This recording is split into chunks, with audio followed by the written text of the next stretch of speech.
If you have ever had the question as to whether or not the politicians in Washington really care about your rights, now you may have your answer, as the GOP has dropped the Second Amendment from their platform and lists of priorities.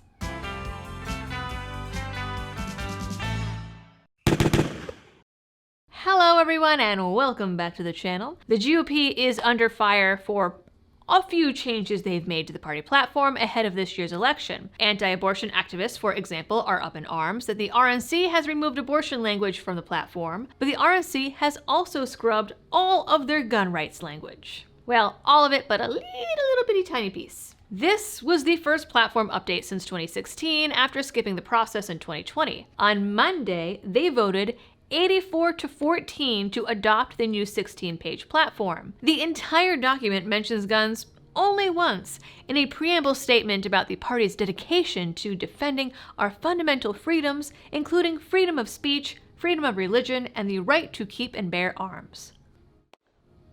Full stop. That's it. That is the only mention of guns and the Second Amendment in this entire thing.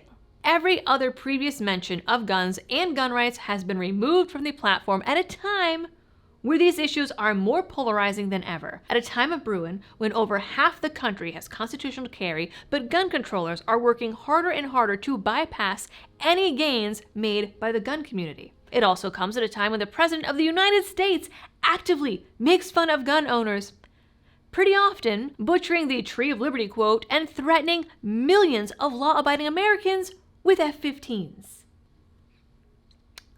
What are you doing?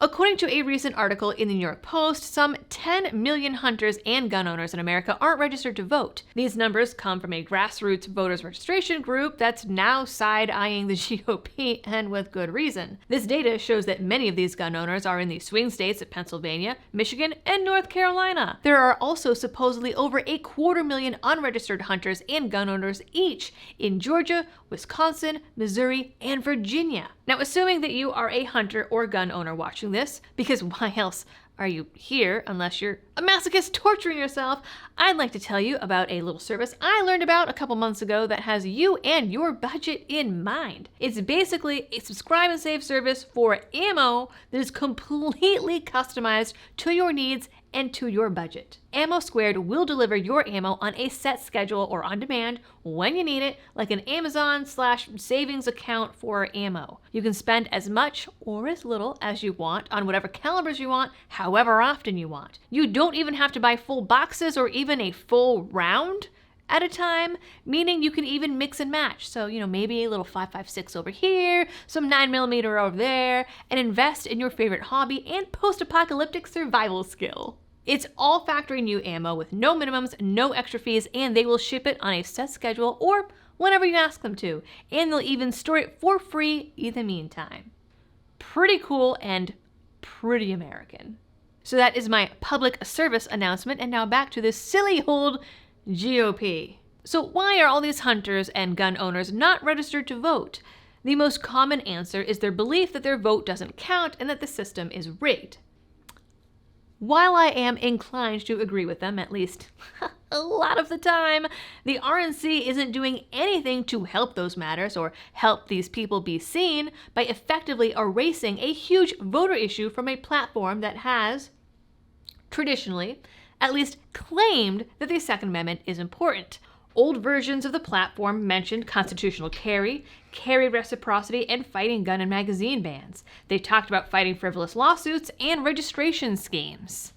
That hasn't really been a thing in practice more often than not, though the track record is starting to get a little bit better. According to the Post, if only 2% of those unregistered hunters and gun owners went out to vote and voted in favor of the GOP, Republicans would win in a landslide. Of course, there's also the fact that Trump wasn't exactly the best on Second Amendment issues, both with the bump stock ban and the take the guns first, questions later mindset, but he is far, far better than the alternative that has, again, been threatening the millions of gun owners in the country with F-15s. One theory is that since the Democrats are on their toes arguing about the train wreck that is Joe Biden right now, they've been distracted from complaining about the Second Amendment. Republicans are seeing this and saying, okay, it's an election year, let's not focus on this polarizing issue. It's their attempt to also draw in more moderate, independent voting base to try and secure a win. Again, that's the theory. And I have some mixed feelings about that. It could very well be a valid strategy. We could also see another situation with some fishy election happenings and another gloating confession in Time magazine about a well-funded cabal fortifying the election for Joe Biden or whatever puppet they stick up there. That's my pessimistic side that agrees with those unregistered voters. But if the Republicans can get that more moderate vote, it might make any cabals in Minecraft a little more difficult. But it's also at a risk of alienating a huge part of the base, especially when Joe Biden himself has been screaming into the void about gun control for the last 4 years. And with the ATF doing all their ATF things, of which you can find a long and yet still incomplete list in this video here. This is all assuming that any of the people who are typical Republican voters even take the time to look at the official party platform. I mean, if you're a single issue voter or at all passionate about the Second Amendment in any way that actually counts, I doubt you're going to go vote for Joe Biden. But despite that big number of gun owners not registered to vote, data shows that gun owners tend to vote more often than non-gun owners. Dropping the Second Amendment as a platform issue is unlikely to swing folks in New York, for example, who are waiting months and sometimes even years to be able to exercise their rights. You have just left them in the dust. If I was a gun owner in New York and watching this video, I would feel pretty disenchanted right now.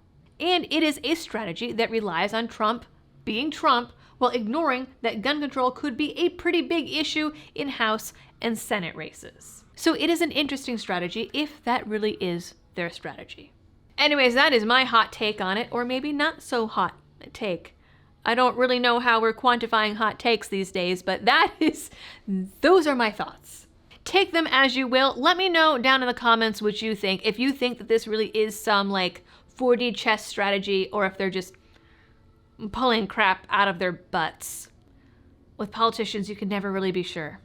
So, on that note, you guys know the algorithm things. Please like, share, and subscribe if you are new here. Ring that notification bell and check your subscriptions because they disappear all the time.